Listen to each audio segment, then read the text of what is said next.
Ils sont des dizaines de jeunes à prendre part à cette formation de sensibilisation sur la fistule obstétricale, venus de toutes les contrées de la région de Ziguinchor. Ces jeunes ont été formés sur la prévention, le traitement, la prise en charge et la réinsertion des femmes porteuses de fistules. Nous pensons que Tostan a un problème de sensibilisation. Nous pouvons se substituer à Tostan à pouvoir sensibiliser la population parce que nous sommes une organisation qui est au niveau régional. Donc c'est une organisation qui touche le fin fond des villages dans la région de Ziguinchor. Pourquoi pas nous les jeunes, nous prenons ce problème-là à bras le corps afin de sensibiliser la population, afin de pouvoir détecter les personnes porteuses de cette maladie et pouvoir les guérir une bonne fois. La fistule obstétricale, une maladie peu connue du public, mais qui commence à prendre de l'ampleur au Sénégal. Les chiffres disent qu'il y a 400 cas qu'on peut s'attendre au Sénégal.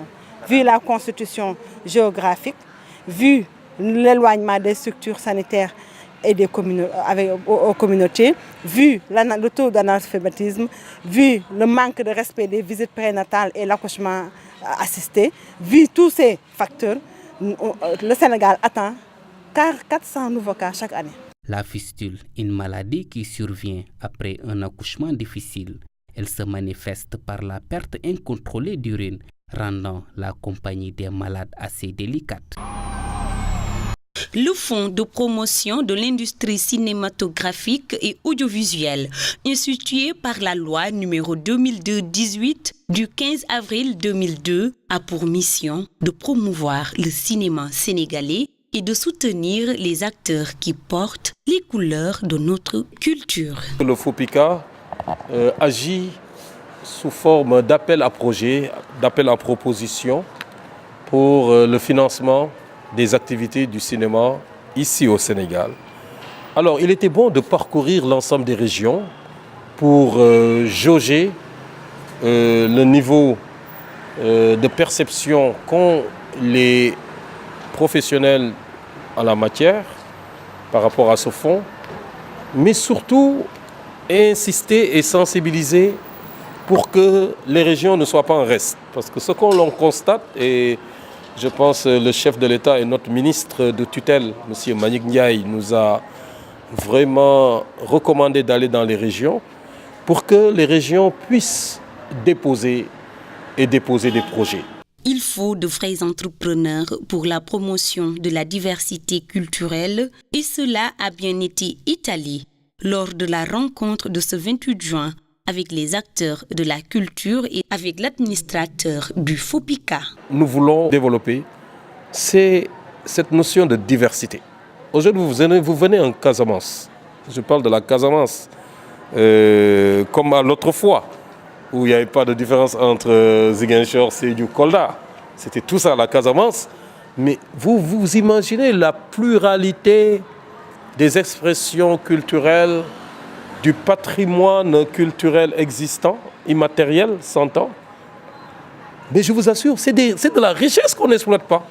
Donc c'est vous dire que dans ces régions, et la région de la Casamance, mais vraiment nous sommes assis sur une mine d'argent et c'est l'une des matières premières sur lesquelles nous perdons du temps à ne pas vouloir valoriser comme il se doit. L'essor de l'industrie cinématographique permettra de construire un système des ensembles pour tirer de la plus-value en valorisant nos sites, nos décors naturels. Comme dirait l'autre, nous sommes assis sur des mines d'argent et le cinéma sénégalais pourrait être très concurrentiel par rapport aux autres pays. Malgré l'initiative du maire qui s'est traduite par la mise en place du projet Ziguinchor Ville Propre, la capitale du Sud est loin de gagner son combat contre les ordures. En effet, le constat est là. Aussi traumatisant que la réalité, Ziguinchor est plus sale que jamais. La pluie qui est tombée ces derniers jours semble empirer les choses car les ordures mises à proximité des canaux se retrouvent à l'intérieur. Un décor de saleté sans pareil surtout au niveau du centre-ville. Au quartier de Belfort, les ordures font partie du quotidien de la population. Les eaux de pluie qui se sont mélangées à ces tas d'immondices dans ces localités exposent les habitants et participent au développement de certaines maladies comme la gale, le paludisme et des maladies respiratoires. À quand la propreté définitive de cette ville? Quelles mesures faudrait-il prendre pour rendre la ville attractive? Ce sont là quelques-unes des questions qui s'imposent naturellement auxquelles les autorités municipales devraient apporter des éléments de réponse. Nous avons eu à faire un certain nombre de projections par rapport essentiellement à la principale culture qui est le riz, où nous comptons cette année arriver aux objectifs qui sont fixés pour 2017, c'est-à-dire 120 000 tonnes d'arachide pour la région de Ziguinchor. Donc chacun des départements a fait ses projections. On se trouverait pas loin maintenant de l'objectif que je viens de vous décliner, c'est-à-dire près de 120 000 tonnes. Donc en tout cas, au total, il est prévu qu'on puisse produire 112 000 tonnes. Donc ce qui est pratiquement la quantité qui est dévolue à la région de Ziguinchor. Mais les acteurs ont pensé qu'on peut faire plus. Donc c'est dans ces conditions que l'État du Sénégal, par le biais du ministre de l'Agriculture, M. Papa Abdoulaye Seck, a anticipé sur la campagne agricole de cette année, où nous avons reçu la plupart des semences dès le mois de mai.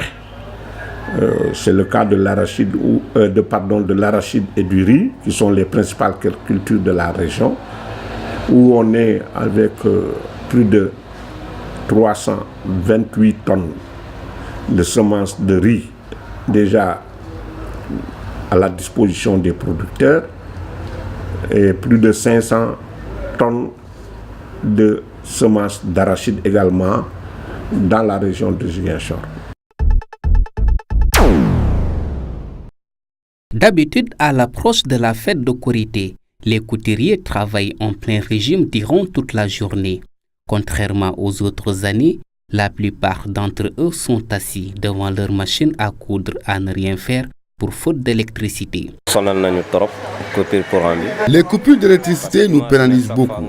Imaginez, depuis le matin, nous sommes assis à ne rien faire. Certains clients sont venus pour récupérer leurs habits, mais nous ne pouvons pas faire la livraison.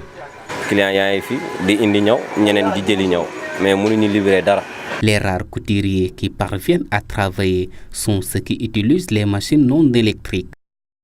Ainsi, certains clients trouvés sur place estiment tenir compte des délestages.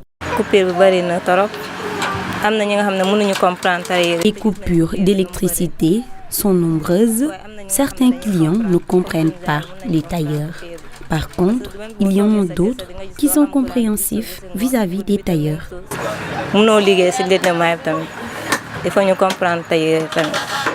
Longtemps considérée comme période de prospérité pour les couturiers, l'approche de la Korité de cette année s'annonce cauchemardesque pour l'industrie de la mode traditionnelle à Ziguinchor.